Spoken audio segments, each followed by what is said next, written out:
ॐ तव कथामृतं तप्तजीवनं कविभिरीडितं कल्मषापहं श्रवणमङ्गलं श्रीमदाततं ভুবি গৃণন্তি এ ভুরিদা ইয়ানাহা। চতুর্থ পরিচ্ছেদ। ব্রহ্মের স্বরূপ মুখে বলা যায় না।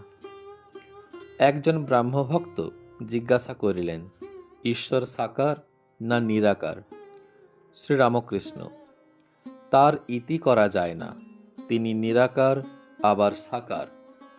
ভক্তের জন্য তিনি সাকার।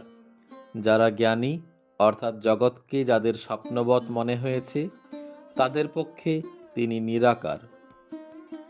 ভক্ত জানে আমি একটি জিনিস, জগৎ একটি জিনিস, তাই ভক্তের কাছে ঈশ্বর ব্যক্তি, পার্সোনাল গড হয়ে দেখা দেন।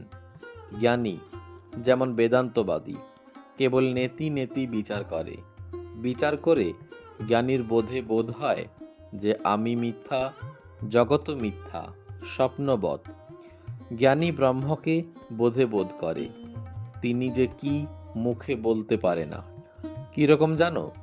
যেন সচ্চিদানন্দ সমুদ্র, কুল কিনারা নাই, ভক্তি হিমে স্থানে স্থানে জল বরফ হয়ে যায়, বরফ আকারে জমাট বাঁধে। অর্থাৎ ভক্তের কাছে তিনি ব্যক্তভাবে কখনো কখনো সাকার রূপ ধরে থাকেন। জ্ঞান সূর্য উঠলে সে বরফ গলে যায়, তখন আর ঈশ্বরকে ব্যক্তি বলে বোধ হয় না, তার রূপও দর্শন হয় না। কি তিনি মুখে বলা যায় না। কে বলবে? যিনি বলবেন তিনিই নাই, তার আমি আর খুঁজে পান না। বিচার করতে করতে আমি টামি আর কিছুই থাকে না। পেঁয়াজের প্রথমে লাল খোসা তুমি ছাড়ালে, তারপর সাদা পুরু খোসা, এইরূপ বারবার ছাড়াতে ছাড়াতে ভিতরে কিছু খুঁজে পাওয়া যায় না। যেখানে নিজের আমি খুঁজে পাওয়া যায় না, আর খুঁজেই বা কে? সেখানে ব্রহ্মের স্বরূপ বোধে বোধ কিরূপ হয় কে বলবে? একটা লুনের পুতুল সমুদ্র মাপতে গিয়েছিল, সমুদ্রে যাই নেমেছে, অমনি গলে মিশে গেল। তখন খবর কে দেবে? পূর্ণ জ্ঞানের লক্ষণ, পূর্ণ জ্ঞান হলে মানুষ চুপ হয়ে যায়। তখন আমি রূপ লুনের পুতুল সচ্চিদানন্দ রূপ সাগরে গলে এক হয়ে যায়, আর একটুও ভেদ বুদ্ধি থাকে না।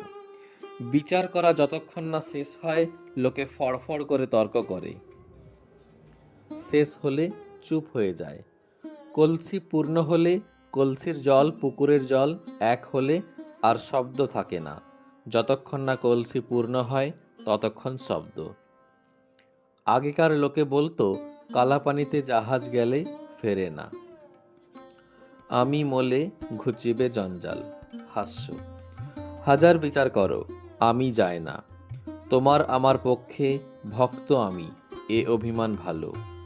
ভক্তের পক্ষে সগুণ ব্রহ্ম, অর্থাৎ তিনি সগুণ একজন ব্যক্তি হয়ে রূপ হয়ে দেখা দেন।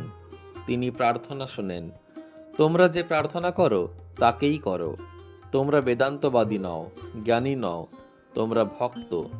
সাকার রূপ মানো আর না মানো এসে যায় না। ঈশ্বর একজন ব্যক্তি বলে বোধ থাকলেই হলো। যে ব্যক্তি প্রার্থনা শোনেন, সৃষ্টি স্থিতি প্রলয় করেন, যে ব্যক্তি অনন্ত শক্তি, ভক্তি পথেই তাকে সহজে পাওয়া যায়।